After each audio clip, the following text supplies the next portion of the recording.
We're all about the Archers. I'm Philippa. And I'm Quentin. And we're here to talk to you about what has happened so far in the Archers this week. We will be covering episodes on Sunday the 14th, Monday the 15th, and Tuesday the 16th of January. There will be spoilers. So it's a P&Q week. Q, what do you think of the week so far? What do you think about the episode we've just heard tonight? We've just switched off our radios and switched off appalling background music. It just seems to be an obsession about this music, doesn't it, that's going on in the background that I have noted down as a panpipe purgatory, amongst other monstrosities. It was strange for me because I'm a journalist, and to hear a pesky journalist up to dastardly tricks to get extra information I was shocked, Philippa, not really. I felt sorry for her. I mean, it must have been an appalling assignment to be given have to write sponsored content. I mean, the point of a journalist is to actually dig out stories, which she was trying to dig out about the music mutiny.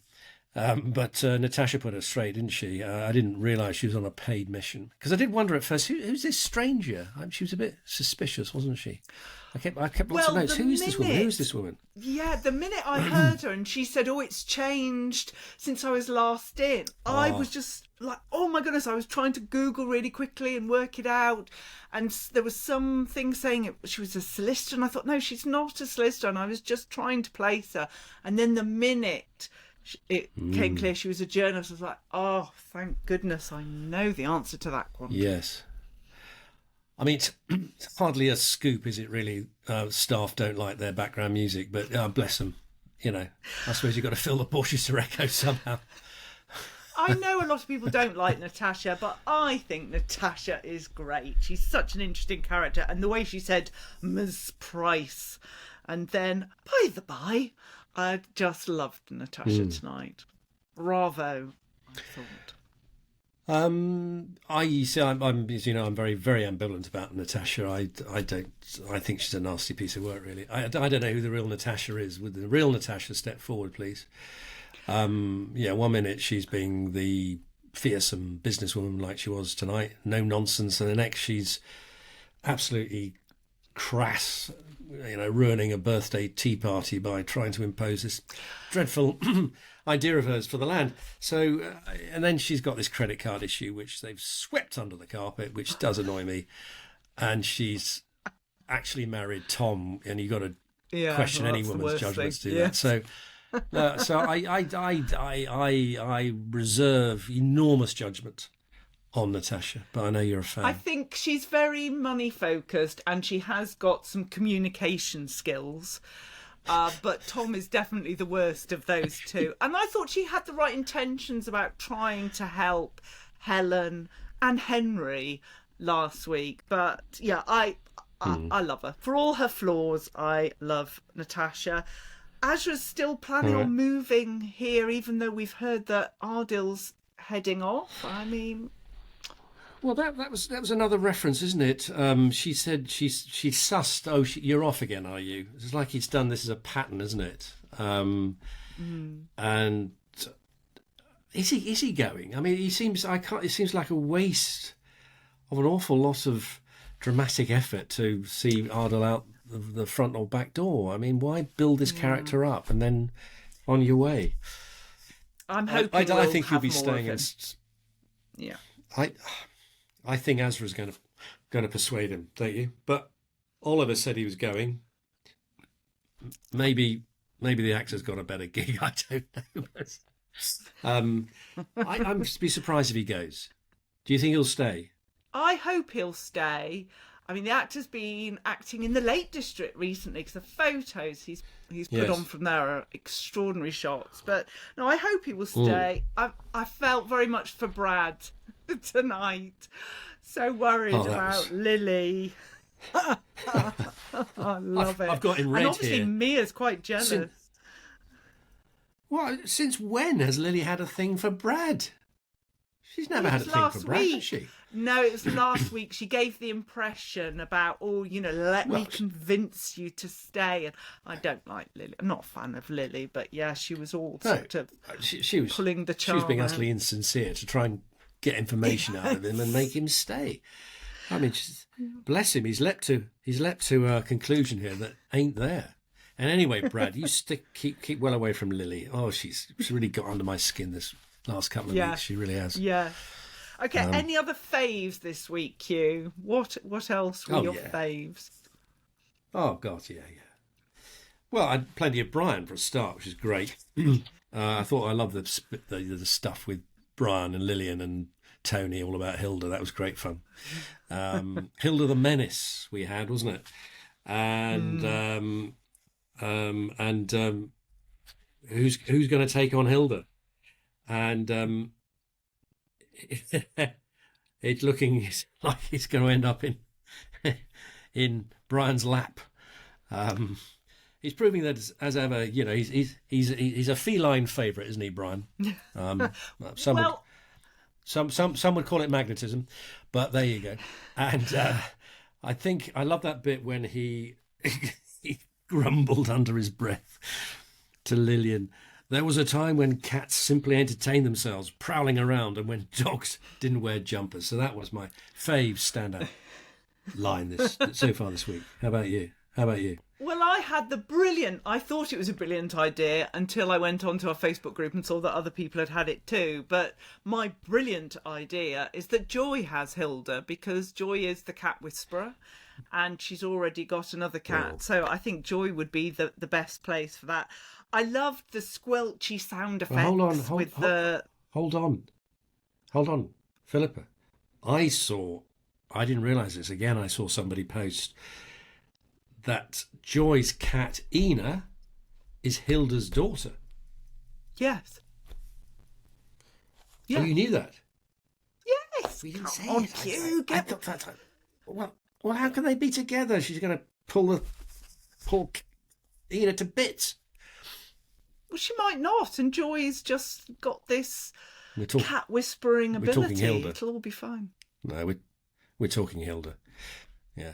Well, I mean, it leads into my prediction, which I'm going to have to give you an early prediction. I mean, my prediction is that Hilda will stay with Brian. Well, I have a prediction about Hilda, but I'm going to save mine till the end. So you'll just keep you on tenterhooks for that. All right, your other faves then. Off you go. Your other faves. Yeah, I love the squelchy sounds with the lambing. I'm not a huge, I don't want to see anything like that, but I always, love hearing the squelchy sounds and imagine all the sound effects that Vanessa and everyone else is doing. Yes. I love the teapot tantrums. I thought before it was broken, Pat could have the teapot and use it to pour her soup out. I wanted to know, when is the invoice going to be presented to Natasha and Tom for all the food they've been eating from the tea room? We heard it was being noted, but I was expecting that to come up this week. So we had teapot tantrums, homeless Hilda, fake flowers, the wisteria, food, of course. Sorry, Q got to mention it. Peanut butter blondies. Salt and pepper shaker I've written down because there wasn't enough food. Pizza, anchovies, cake and cupcakes and sprinkles on your coffee. So that's all we've got there. Yeah. But flops. Well, I've got on some the food. Can I just stop you on the food? Because I didn't. I noted no food.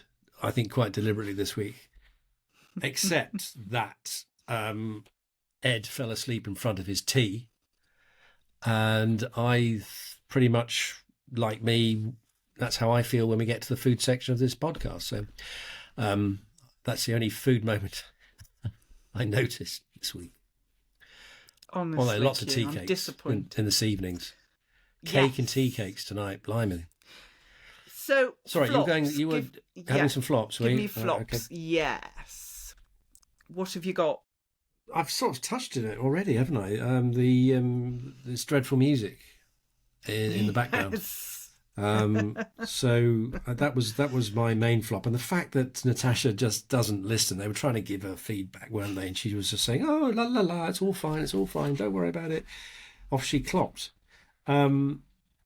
I think another one, and it was pointed out by Adam Hickford on Twitter/X, with the lambing. I mean, it was good that we had some farming this week, wasn't it? You felt like you really were in the heart of the country this week with the lambing. But Adam Hickford pointed out, he said, "Why are Ed and Clary talking as though they've never done lambing before?" And I thought, yeah, you got a good point there. I mean, they're experienced farmers, and Clary was having to reassure him about stuff that he, as an experienced farmer, should know about. So that was a bit odd. And one of the flops. That's about it for the moment, I think, flop-wise. Oh, okay, God. Go on. Yes, I was going to say, I was sort of impressed and appalled at the Trump reference tonight, bearing in mind he's just won his first primary. And yeah, Trump reference about the 2020 US election, which was upsetting to hear. Go. Yes. Okay, my flops. First of all, how many times it is that vets in Ambridge are just passing by and just manage to call in at the time of great things happening with animals. Will Alistair present an invoice, considering he was just popping by? They didn't ask him to come. Obviously, they needed him, but I don't know about that. The keep out signs on Titchener Land, that was a flop for me. But I was in the dentist's chair today and I suddenly had an idea about Ed, and I would just wanted to say, please could you stop doing what you're doing in my mouth so I can make a note? But obviously I couldn't do that, so I had to keep saying to myself, Texel sheep, Texel sheep, Texel sheep, so I wouldn't forget it until the end. And my idea is this. Ed has, I think I've heard, 30 Texel sheep in his flock. Could be wrong. But I've been Googling the price of Texel sheep, and you're looking at, I mean, if you sell them in Scotland, you can get up to £6,000 per ram. And for others in the UK, you can get £1,000. So if he just sells his flock, they've got enough money to fund them both being tree surgeons and a tree surgery van with Ed and Emma's Tree Surgeon Empire written on the side of it. So why haven't they done this? I don't understand. That was my dentist thought. Okay, anything to distract you from the drilling. I admire your focused thinking there, Philippa. Thank you. And also, it's, as Clary kept pointing out to Alistair, it's the rams which bring in the cash. So hence the devastation about losing 2 rams. But well, he loves his Texels, doesn't he? And you've got to have a Grundy struggling and suffering. You've got to have a Grundy struggling and suffering in Ambridge, haven't you? Waterlogged. No, just needs to get rid. Muddy fields. Yeah, get rid of them. Get rid of the lambs. Get rid of the sheep, and just start afresh. I mean, do Ed and Emma actually pay any rent for their home? I don't think they do. So they don't have rent. They don't have a mortgage. I know they've got it hard, but there are other people that have it hard as well. So he was feeling very sorry for himself, wasn't he, this week, Ed? Yeah. And she says, "Come on," Clary says, "You've got the winter blues. Once spring comes, you'll be back on your feet." And he says, "All flat on my backside." Cue music. Yeah. Come on, Ed. Sell your Texels, get your gear, get up that tree, says P. Yes. I think Clary would make a good vicar. I think she's very inspiring and rousing and nice. So I think that would be good. But there was a point when I thought Clary said to Alistair, "Let's have a quick cuddle before you head off." But it was actually cuppa. But I was like, what? Clary's going to have a cuddle with Alistair, but no, it was a cuppa. So there we go. Well, Denise wouldn't like that, would she? No, she wouldn't. She wouldn't at all. Now, Star of the Week. Who is your Star of the Week? Yeah. Undoubtedly, Hilda. Yeah. Hilda the Menace. Yeah. She's caused mayhem this week. She's caused consternation. She's got Brian rattled. She's got Lillian absolutely terrified of the effect on Ruby. You've got Tony just coming up with any excuse not to have her. Brian is terrified of letting down Peggy. God, the power of this woman. So Hilda has stolen the show, as far as I'm concerned, and she smashed obviously a dreadful teapot and eaten everybody's food. And we've heard her meow. Yes. How often do we hear Hilda meow? We actually heard Hilda speak. We've heard her a few times because she's quite a vocal cat. Right. For the wrong reasons. Aggressive. There we are. Yeah, so Hilda for me. How about you?